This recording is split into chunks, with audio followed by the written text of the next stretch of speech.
किन्ने लोग खुश ने? आओ फिर जोरदार ताली बजावांगे। खुदावंद यीशु मसीह दी विच सारियां दी सलामती चाहंदा। सारियां नूं सलाम, सारियां नूं सलाम, उच्ची बड़ी हालेलुया। किन्ने लोकां नूं पता रोजे चलदे?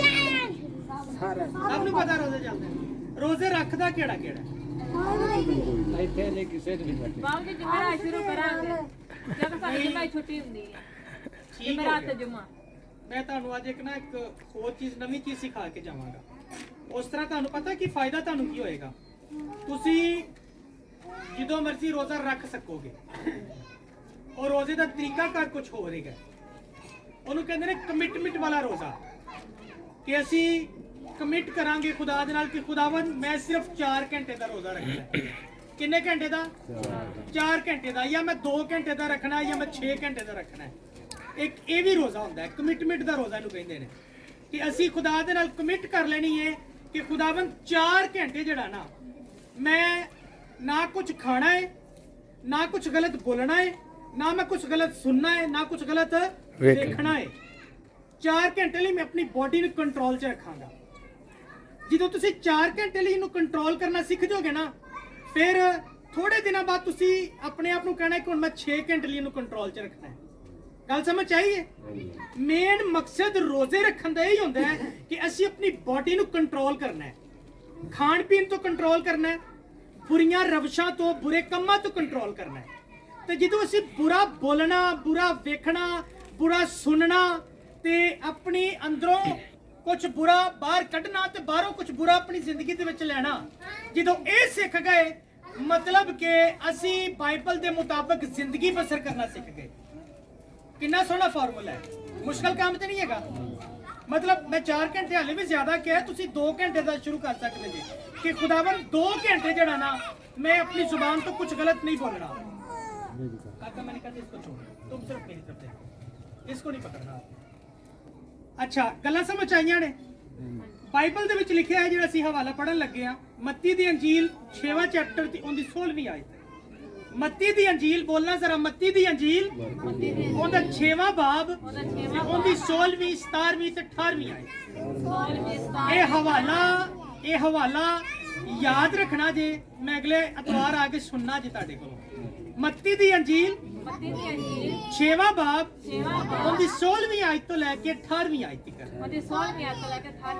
मैं सारे दे चेहरे वेख लैणे ते मैं जिन्नू मर्जी पुछना, ठीक हो गया?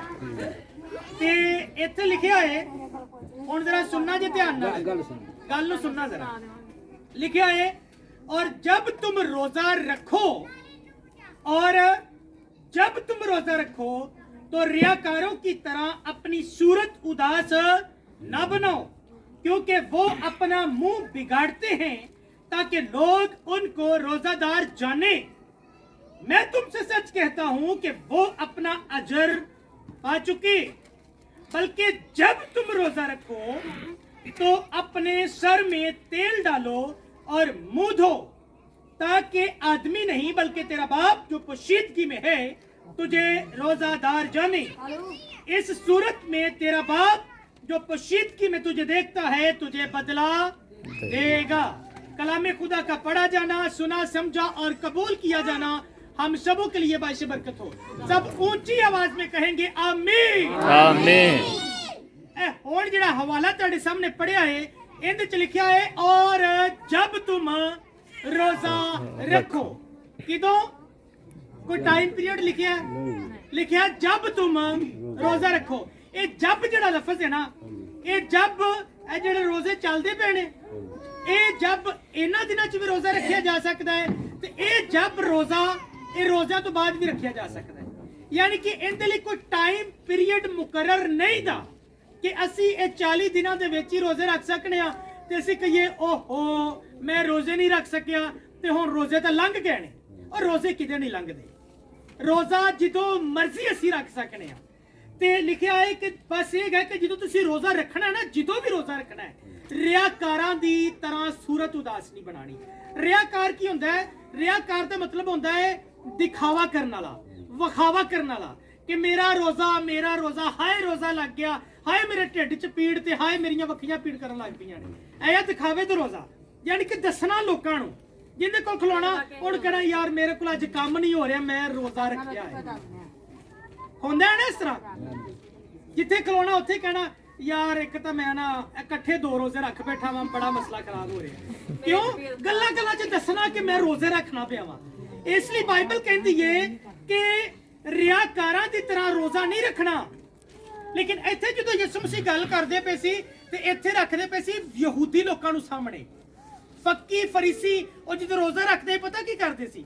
ਉਹ ਰੋਜ਼ਾ ਰੱਖਦੇ ਸੀ ਤੇ ਰੋਜ਼ਾ ਰੱਖ ਕੇ ਆਪਣੇ ਕੱਪੜੇ ਫਾੜ ਦਿੰਦੇ ਸੀ, ਫਿਰ ਉਸ ਤੋਂ ਬਾਅਦ ਟਾਟ ਓੜ ਕੇ ਸਿਰਾਂ ਤੇ ਖਾਕ ਪਾ ਕੇ ਤੇ ਬਹਿ ਜਾਂਦੇ ਸੀ। ਦੂਰੋਂ ਹੀ ਲੋਕਾਂ ਨੂੰ ਪਤਾ ਚੱਲ ਜਾਂਦਾ ਸੀ ਕਿ ਉਹ ਜਿਹੜੇ ਬੰਦੇ ਬੈਠੇ ਨੇ ਉਹਨਾਂ ਦਾ ਰੋਜ਼ਾ ਹੈ। ਕਿਉਂ? ਕਿਉਂਕਿ ਕੱਪੜੇ ਫਟੇ ਨੇ, ਸਿਰਾਂ ਤੇ ਖਾਕ ਤੇ ਰਾਖ ਪਾਈ ਏ ਤੇ ਟਾਟ ਓੜ ਕੇ ਬੈਠੇ ਨੇ, ਟਾਟ ਥੱਲੇ ਦਰੀ ਵਿਛਾ ਕੇ ਬਹਿ ਜਾਂਦੇ ਸੀ ਤੇ ਪਤਾ ਲੱਗਦਾ ਸੀ ਉਹਨਾਂ ਦਾ ਰੋਜ਼ਾ ਹੈ। ਲੇਕਿਨ ਬਾਈਬਲ ਦੱਸਦੀ ਏ ਕਿ ਅਸੀਂ ਇਸ ਤਰ੍ਹਾਂ ਦਾ ਰੋਜ਼ਾ ਨਹੀਂ ਰੱਖਣਾ ਕਿ ਜਿਹੜਾ ਅਸੀਂ ਵਿਖਾਉਂਦੇ ਫਿਰੀਏ ਕਿ ਮੇਰਾ ਰੋਜ਼ਾ ਹੈ, ਬਲਕਿ ਉਹ ਕਹਿੰਦੀ ਏ ਕਿ ਤੁਹਾਡਾ ਮੂੰਹ ਧੁੱਪਿਆ ਹੋਣਾ ਚਾਹੀਦਾ ਹੈ, ਤੁਹਾਡੇ ਸਿਰ 'ਚ ਖਾਕ ਨਹੀਂ, ਰਾਖ ਨਹੀਂ, ਬਲਕਿ ਤੇਲ ਲੱਗਾ ਹੋਣਾ ਚਾਹੀਦਾ ਹੈ। ਤੇਲ ਲੱਗਾ ਹੋਣਾ ਚਾਹੀਦਾ ਮਤਲਬ ਬੇਸਿਕਲੀ ਯਿਸੂ ਮਸੀਹ ਕਹਿਣਾ ਚਾਹ ਰਹੇ ਨੇ ਕਿ ਤੁਹਾਡੀਆਂ ਸੋਚਾਂ ਪਾਕ ਹੋਣੀਆਂ ਚਾਹੀਦੀਆਂ। ਬਾਅਦ ਲੋਕ ਸਮਝਦੇ ਨੇ ਹੁਣ ਤੇਲ ਸਿਰ 'ਚ ਨਹੀਂ ਲਾਇਆ ਤਾਂ ਮਤਲਬ ਸਾਡਾ ਰੋਜ਼ਾ ਕੰਪਲੀਟ ਨਹੀਂ ਹੋਇਆ। ਜ਼ਰੂਰੀ ਨਹੀਂ ਕਿ ਅਗਰ ਤੇਲ ਨਹੀਂ ਹੈਗਾ, ਤੇਲ ਨਹੀਂ ਵੀ ਲੱਗਾ ਤੇ ਤੁਹਾਡਾ ਫੇਰ ਵੀ ਰੋਜ਼ਾ ਹੀ ਹੈ। ਤੇਲ ਦਾ ਲਫ਼ਜ਼ ਇਸਤੇਮਾਲ ਕਰਨ ਦਾ ਮਤਲਬ ਇਹ ਸੀ ਕਿ ਖੁਦਾਵੰਦ ਯਿਸੂ ਮਸੀਹ ਕਹਿਣਾ ਚਾਹੁੰਦੇ ਸੀ ਕਿ ਤੁਹਾਡੀਆਂ ਸੋਚਾਂ ਪਾਕ ਦੇ ਤਾਬੇ ਹੋਣੀਆਂ ਚਾਹੀਦੀਆਂ ਨੇ। ਤੇਲ ਰਿਪਰੈਜ਼ੈਂਟ ਤੇਰ ਜਿਹੜਾ ਨਾ ਉਹ ਇੱਕ ਤਸ਼ਬੀਹ, ਇੱਕ ਸ਼ਬੀਹ ਹੈ ਪਾਕਰੂ ਦੀ, ਕਿ ਪਾਕਰੂ ਦੀ ਕੰਟਰੋਲ ਦੇ ਵਿੱਚ ਤੁਹਾਡੀਆਂ ਸੋਚਾਂ ਹੋਣੀਆਂ ਚਾਹੀਦੀਆਂ ਨੇ। ਪਾਕਰੂ ਦੇ ਕੰਟਰੋਲ ਦੇ ਵਿੱਚ ਤੁਹਾਡੀਆਂ ਅੱਖਾਂ ਹੋਣੀਆਂ ਚਾਹੀਦੀਆਂ ਨੇ। ਪਾਕਰੂ ਦੇ ਕੰਟਰੋਲ ਦੇ ਵਿੱਚ ਤੁਹਾਡੀ ਜ਼ੁਬਾਨ ਹੋਣੀ ਚਾਹੀਦੀ ਹੈ। ਇੱਥੇ ਜਿਹੜਾ ਲਫ਼ਜ਼ ਮੂੰਹ ਧੋਣ ਵਾਸਤੇ ਇਸਤੇਮਾਲ ਕੀਤਾ ਗਿਆ ਹੈ, ਇਹੋ ਜਿਹੜੀ ਇਹਦੀ ਓਰੀਜਨਲ ਜ਼ਬਾਨ ਹੈ ਨਾ ਯੂਨਾਨੀ ਇਬਰਾਨੀ ਦੇ ਵਿੱਚ, ਇਹਦੇ ਲਈ ਲਫ਼ਜ਼ ਇਸਤੇਮਾਲ ਹੋਇਆ ਪਾਨੀਮ। ਤੇ ਪਾਨੀਮ ਦਾ ਮਤਲਬ ਹੁੰਦਾ ਹੈਗਾ ਤੁਹਾਡੇ ਕੰਨ, ਤੁਹਾਡੀ ਜ਼ੁਬਾਨ, ਤੁਹਾਡੀਆਂ ਅੱਖਾਂ, ਤੁਹਾਡੀਆਂ ਸੋਚਾਂ, ਤੁਹਾਡੇ ਇਰਾਦੇ, ਤੁਹਾਡੇ ਅਹਿਸਾਸਾਤ, ਜਜ਼ਬਾਤ ਸਾਰੇ ਜਿਹੜੇ ਨੇ ਉਹ ਖੁਦਾਵੰਦ ਯਿਸੂ ਮਸੀਹ ਦੇ ਪਾਕਰੂ ਦੇ ਕੰਟਰੋਲ ਦੇ ਵਿੱਚ ਹੋਣੇ ਚਾਹੀਦੇ ਨੇ। ਇਸ ਤਰ੍ਹਾਂ ਦਾ ਰੋਜ਼ਾ ਖੁਦਾਵੰਦ ਕਹਿੰਦਾ ਰੱਖਣਾ ਹੈ। ਯਿਸੂ ਮਸੀਹ ਕਹਿੰਦਾ ਇਸ ਤਰ੍ਹਾਂ ਦਾ ਰੋਜ਼ਾ ਰੱਖਣਾ ਹੈ। ਤੇ ਕਿਦੋਂ ਰੱਖਣਾ ਹੈ? ਉਹ ਕਹਿੰਦਾ ਜਦੋਂ ਤੁਹਾਡਾ ਦਿਲ ਕਰੇ ਉਦੋਂ ਰੱਖਣਾ ਹੈ। ਜਦੋਂ ਤੁਹਾਨੂੰ ਪਾਕਰੂ ਗਾਈਡ ਕਰੇਗਾ ਤੁਸੀਂ ਉਦੋਂ ਇਹ ਵਾਲਾ ਰੋਜ਼ਾ ਰੱਖਣਾ ਹੈਗਾ ਏ।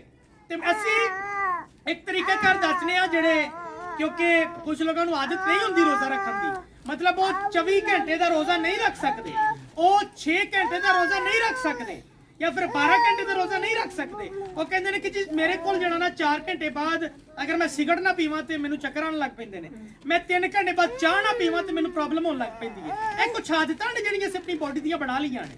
ਜਿਸ ਨੂੰ ਆਦਤ ਹੈ ਨਾ ਚਾਹ ਦੀ, ਸਿਗਰਟ ਦੀ ਤੇ ਰੋਟੀ ਦੀ ਇੱਕ ਆਦਤ ਹੈ, ਇਹ ਬੇਸਿਕਲੀ ਆਦਤਾਂ ਤੋਂ ਛਡਵਾਉਣ ਵਾਸਤੇ ਰੋਜ਼ੇ ਨੂੰ ਜਿਹੜਾ ਨਾ ਬਾਈਬਲ ਦੇ ਵਿੱਚ ਰੱਖ ਦਿੱਤਾ ਗਿਆ ਕਿ ਜਿਸ ਤਰ੍ਹਾਂ ਤੁਸੀਂ ਆਪਣੇ ਬੋਡੀ ਨੂੰ ਕੰਟਰੋਲ ਕਰਨਾ ਸਿੱਖੋਗੇ, ਉਸੇ ਤਰੀਕੇ ਨਾਲ ਹੀ ਫਿਰ ਤੁਸੀਂ ਆਪਣੀ ਅੰਦਰ ਦੀ ਰੂਹ ਨੂੰ ਕੰਟਰੋਲ ਕਰਨਾ ਸਿੱਖ ਜਾਓਗੇ ਕਿ ਤੁਸੀਂ ਕੁਝ ਗਲਤ ਨਹੀਂ ਕਰੋਗੇ। ਹੁਣ ਮੈਂ ਅੱਜ ਤੁਹਾਨੂੰ ਕਹਿ ਕੇ ਜਾਵਾਂ ਕਿ ਯਾਰ ਤੁਸੀਂ ਝਗੜਾ ਨਹੀਂ ਕਰਨਾ, ਲੇਕਿਨ ਅਗਲੇ ਹਫਤੇ ਤੱਕ ਤੁਸੀਂ ਕੋਈ 5-6 ਝਗੜੇ ਕਰਕੇ ਬੈਠੇ ਹੋਵੋਗੇ, ਕਿਤੇ ਹੋਣਗੇ ਕਿ ਨਹੀਂ ਕੀਤੇ ਹੋਣਗੇ। ਲੇਕਿਨ ਅਗਰ ਮੈਂ ਤੁਹਾਨੂੰ ਕਹਾਂ ਕੋਈ ਚੁੱਕ ਲੈ ਗਿਆ, ਕੋਈ ਮੇਰਾ ਭਾਂਡਾ ਚੁੱਕ ਲਿਆ, ਕੋਈ ਮੇਰੇ ਗਲਾਸ ਲੈ ਗਿਆ, ਕੋਈ ਮੇਰੀ ਚਾਲੀ ਲੈ ਗਿਆ, ਝਗੜਾ ਤਾਂ ਹੁੰਦਾ ਹੀ ਹੈ। ਹੁੰਦਾ ਹੀ ਹੈ। ਲੇਕਿਨ ਅਗਰ ਮੈਂ ਤੁਹਾਨੂੰ ਕਹਾਂਗਾ ਨਾ ਕਿ ਤੁਸੀਂ ਇੱਕ ਦਿਨ ਝਗੜਾ ਨਹੀਂ ਕਰਨਾ, ਇੱਕ ਦਿਨ ਕੰਟਰੋਲ ਕਰਨਾ ਤੁਹਾਡੇ ਵਾਸਤੇ ਸੌਖਾ ਹੈ। ਤੁਸੀਂ ਕਹੋਗੇ ਪਾਦਰੀ ਸਾਹਿਬ ਕਹਿ ਕੇ ਗਏ ਸੀ ਸੋਮਵਾਰ ਵਾਲੇ ਦਿਨ ਪੂਰਾ ਦਿਨ ਤੁਸੀਂ ਝਗੜਾ ਨਹੀਂ ਕਰਨਾ, ਮੰਗਲ ਨੂੰ ਕਰ ਲੈਣਾ, ਇੱਕ ਦਿਨ ਤਾਂ ਕਰਨਾ ਹੈ। ਮੰਗਲ ਨੂੰ ਕਰ ਲੈਣਾ। ਮਤਲਬ ਕਿਉਂ ਮੰਗਲ ਨੂੰ ਕਰ ਲੈਣਾ? ਯਾਰ ਇੱਕ ਦਿਨ ਤਾਂ ਕੰਟਰੋਲ ਕਰਨਾ ਸਿੱਖੋਗੇ ਨਾ, ਝਗੜਾ ਨਹੀਂ ਕਰਨਾ। ਫਿਰ ਜਦੋਂ ਇੱਕ ਦਿਨ ਕੰਟਰੋਲ ਕਰਨਾ ਸਿੱਖ ਜਾਓਗੇ ਨਾ ਤੇ ਫਿਰ ਉਸ ਤੋਂ ਬਾਅਦ 2 ਦਿਨ ਤੁਸੀਂ ਕੰਟਰੋਲ ਕਰਨਾ ਕਿ ਮੈਂ ਹੁਣ ਸੋਮਵਾਰ ਤੇ ਮੰਗਲ ਝਗੜਾ ਨਹੀਂ ਕਰਨਾ, ਮੈਂ ਬੁੱਧ ਨੂੰ ਝਗੜਾ ਕਰਨਾ ਹੈ। 2 ਦਿਨ ਆਪਣੇ ਆਪ ਨੂੰ ਕੰਟਰੋਲ ਕਰਨਾ ਹੈ। ਰੋਜ਼ੇ ਦਾ ਬੇਸਿਕਲੀ ਮਤਲਬ ਇਹ ਆ ਕਿ ਆਪਣੇ ਆਪ ਨੂੰ ਜ਼ਬਤ ਕਰ ਲੈਣਾ, ਕੰਟਰੋਲ ਕਰਨਾ, अपने नफ्स से कंट्रोल करना, अपने पेट से कंट्रोल करना, अपनी ख्वाहिशां से कंट्रोल करना, अपनी सोचां से कंट्रोल करना।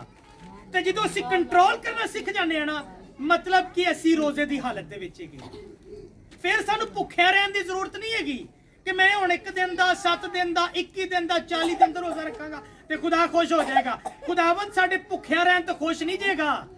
ਭਲਾ ਸਮਝਦੇ ਹੋ ਕਿ ਅਸੀਂ ਭੁੱਖੇ ਰਵਾਂਗੇ ਤਾਂ ਖੁਸ਼ ਹੋਏਗਾ? ਉਹ ਖੁਸ਼ ਨਹੀਂ ਹੈਗਾ। ਉਹ ਬੇਸਿਕਲੀ ਬਾਈਬਲ ਦੇ ਅੰਦਰ ਰੋਜ਼ਾ ਇਸ ਲਈ ਚਾਹੁੰਦਾ ਹੈ ਕਿ ਅਸੀਂ ਆਜਜ਼ੀ, ਇਨਕਸਾਰੀ, ਹਲੀਮੀ ਦੇ ਨਾਲ ਉਹਦੀ ਹਜ਼ੂਰੀ ਦੇ ਵਿੱਚ ਆਈਏ ਤੇ ਅਸੀਂ ਉਹਦੇ ਨਾਲ ਗੱਲਾਂ ਕਰਨੀਆਂ ਸਿੱਖ ਜਾਈਏ, ਉਹਦੇ ਮੁਤਾਬਕ ਜ਼ਿੰਦਗੀ ਬਸਰ ਕਰਨਾ ਸਿੱਖ ਜਾਈਏ। ਅਸੀਂ ਬੋਲੀਏ ਤੇ ਬਾਈਬਲ ਦੇ ਮੁਤਾਬਕ ਬੋਲੀਏ। ਬਾਈਬਲ ਜਿਸ ਤਰ੍ਹਾਂ ਕਹਿੰਦੀ ਹੈ ਉਸ ਤਰੀਕੇ ਨਾਲ ਗੱਲ ਕਰੀਏ। ਯਾਨੀ ਕਿ ਬਾਈਬਲ ਗੱਲ ਕਰਨ ਦਾ ਵੀ ਤਰੀਕਾ ਕਰ ਦੱਸਦੀ ਹੈ। ਬਾਈਬਲ 'ਚ ਲਿਖਿਆ ਤੁਹਾਡੀ ਗੁਫ਼ਤਗੂ ਜਿਹੜੀ ਹੈ, ਤੁਹਾਡੀ ਗੱਲਬਾਤ ਪੁਰਫਜ਼ਲ ਤੇ ਨਮਕੀਨ ਹੋਣੀ ਚਾਹੀਦੀ ਹੈ। ਨਮਕੀਨ ਇੱਕ ਐਸਾ ਨਮਕ, ਇੱਕ ਐਸਾ ਟੇਸਟ ਹੈ, ਹਾਂਡੀ 'ਚ ਨਾ ਪਵੇ ਜਿੰਨੇ ਮਰਜ਼ੀ ਮਸਾਲੇ ਪਾ ਲਓ, ਹਾਂਡੀ ਦਾ ਟੇਸਟ ਨਹੀਂ ਬਣੇਗਾ ਅਗਰ ਨਮਕ ਨਹੀਂ ਪਾਓਗੇ। ਇਸ ਲਈ ਉਹ ਕਹਿੰਦਾ ਤੁਹਾਡੇ ਅੰਦਰ ਇੱਕ ਐਸੀ ਨਮਕੀਨੀ ਹੋਣੀ ਚਾਹੀਦੀ ਹੈ ਕਿ ਤੁਸੀਂ ਗੱਲਾਂ ਕਰੋ ਤੇ ਭੈਣਾ ਭਾਈ ਇੱਕ ਦੂਜੇ ਨਾਲ ਨਾ ਤੁਹਾਨੂੰ ਮਿਲਣ ਲਈ ਆਵਣ।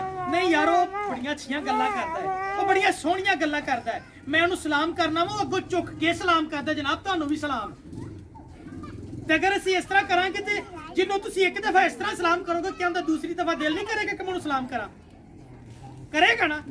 ਤੇ ਇਸ ਲਈ ਰੋਜ਼ੇ ਦਾ ਮਤਲਬ ਇਹ ਆ ਕਿ ਅਸੀਂ ਆਪਣੀ ਲਾਈਫ ਸਟਾਈਲ ਨੂੰ ਚੇਂਜ ਕਰੀਏ, ਆਪਣੀ ਜ਼ਿੰਦਗੀ ਨੂੰ ਤਬਦੀਲ ਕਰੀਏ, ਸੋਚਾਂ ਨੂੰ, ਖਿਆਲਾਂ ਨੂੰ, ਇਰਾਦਿਆਂ ਨੂੰ, ਆਪਣੀਆਂ ਗੱਲਾਂ ਨੂੰ, ਆਪਣੇ ਲਹਿਜੇ ਨੂੰ ਤਬਦੀਲ ਕਰੀਏ। ਫਿਰ ਜਿਹੜਾ ਨਾ ਖੁਦਾਵੰਦ ਦੇ ਕਲਾਮ ਦੇ ਮੁਤਾਬਿਕ ਅਸੀਂ ਜ਼ਿੰਦਗੀ ਬਸਰ ਕਰਨਾ ਸਿੱਖ ਜਾਵਾਂਗੇ।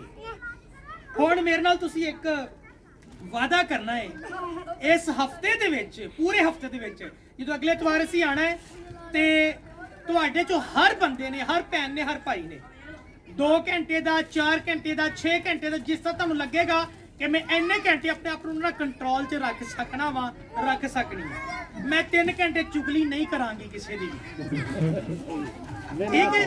ਮਤਲਬ ਜ਼ਿਆਦਾ ਤੇ ਨਹੀਂ ਟਾਈਮ, 3 ਘੰਟੇ ਕੰਟਰੋਲ ਕਰਨਾ ਹੈ ਆਪਣੇ ਆਪ ਨੂੰ ਕਿ ਖੁਦਾਵੰਦ ਨਾ 3 ਘੰਟੇ ਮੈਂ ਕੁਝ ਖਾਣਾ ਪੀਣਾ ਹੈ ਤੇ ਨਾ 3 ਘੰਟੇ ਜਿਹੜਾ ਨਾ ਮੈਂ ਕਿਸੇ ਦੀ ਬੁਰਾਈ ਕਰਨੀ ਹੈ, ਨਾ ਮੈਂ ਕਿਸੇ ਦੀ ਬੁਰਾਈ ਸੁਣਨੀ ਹੈ। ਅੱਛਾ ਸੁਣਨ ਤਾਂ ਮੈਂ ਕਿਸੇ ਦਿਨ ਆ ਕੇ ਤੁਹਾਨੂੰ ਗੱਲ ਦੱਸਾਂਗਾ ਬਾਈਬਲ ਦੇ ਵਿੱਚੋਂ ਹੀ। ਤੇ ਬੇਸਿਕਲੀ ਹਾਂਜੀ ਸਾਹਿਬ ਨਾਲ ਆਵਾਂਗਾ। ਸੁਣਨ ਤੋਂ ਬੇਸਿਕਲੀ ਕੰਮ ਸ਼ੁਰੂ ਹੁੰਦਾ ਹੈ। ਅਸੀਂ ਸੁਣੀਏ ਹੀ ਨਾ ਤੇ ਅਸੀਂ ਸੁਣ ਕੇ ਅੱਗੇ ਕਰੀਏ ਕਿੱਥੋਂ? ਜੇ ਸਾਡੇ ਅੰਦਰ ਜਾਣੀ ਨਹੀਂ ਗੱਲ ਤੇ ਅਸੀਂ ਅੱਗੇ ਗਲਤ ਗੱਲ ਕਰਨੀ ਕਿਉਂ ਹੈ? ਤੇ ਇਹਦੇ ਤੇ ਅਸੀਂ ਆਉਣ ਵਾਲੇ ਦਿਨਾਂ 'ਚ ਸਿੱਖਾਂਗੇ। ਲੇਕਿਨ ਹੁਣ ਮੈਂ ਚਾਹੁੰਦਾ ਵਾਂ ਕਿ ਅਗਲੇ ਐਤਵਾਰ ਤੱਕ ਹਰ ਭੈਣ ਭਾਈ ਨੇ ਆਪਣਾ ਇੱਕ ਟਾਈਮ ਸੈੱਟ ਕਰ ਲੈਣਾ ਕਿ ਮੈਂ 2 ਘੰਟੇ, 4 ਘੰਟੇ, 6 ਘੰਟੇ, ਅਗਰ ਕੋਈ 24 ਘੰਟੇ ਵਾਲਾ ਰੱਖ ਸਕਦਾ ਤੇ ਹੋਰ ਖੁਸ਼ੀ ਹੋਏਗੀ ਕਿ ਤੁਸੀਂ 24 ਘੰਟੇ ਦਾ ਪੂਰਾ ਰੋਜ਼ਾ ਰੱਖਣਾ ਹੈ। ਬਸ ਫਿਰ ਲੇਕਿਨ ਅੱਗੇ ਤੁਸੀਂ ਸਿਰਫ ਰੋਟੀ ਵਾਲਾ ਰੋਜ਼ਾ ਰੱਖਦੇ ਰਹੇ ਜੀ ਕਿ ਭੁੱਖਿਆ ਰਹਿਣਾ। ਭੁੱਖਿਆ ਰਹਿਣ ਵਾਲਾ ਰੋਜ਼ਾ ਨਹੀਂ ਰੱਖਣਾ ਕਿ ਸਿਰਫ ਭੁੱਖਿਆ ਰਹਿਣਾ। ਆਪਣੇ ਆਪ ਨੂੰ ਕੰਟਰੋਲ ਵੀ ਕਰਨਾ ਹੈ, ਆਪਣੇ ਆਪ ਨੂੰ ਕੰਟਰੋਲ ਕਰਨਾ ਹੈ ਤੇ ਕੰਟਰੋਲ ਕਰਨ ਦਾ ਨਾਂ ਹੀ ਰੋਜ਼ਾ ਹੈ। ਹਾਲੇਲੂਇਆ। ਆਓ ਫਿਰ ਜ਼ੋਰਦਾਰ ਤਾਲੀ ਵਜਾਵਾਂਗੇ ਖੁਦਾ ਦੀ ਤਾਰੀਫ। ਖੁਦਾਵੰਦ ਅੱਜ ਦੇ ਕਲਾਮ ਦੇ ਵਸੀਲੇ ਨਾਲ ਤੁਹਾਨੂੰ ਸਾਰਿਆਂ ਨੂੰ ਬਹੁਤ ਬਰਕਤ ਦੇ। ਅੱਖਾਂ ਬੰਦ ਕਰਾਂਗੇ ਤੇ ਦੁਆ ਕਰਾਂਗੇ।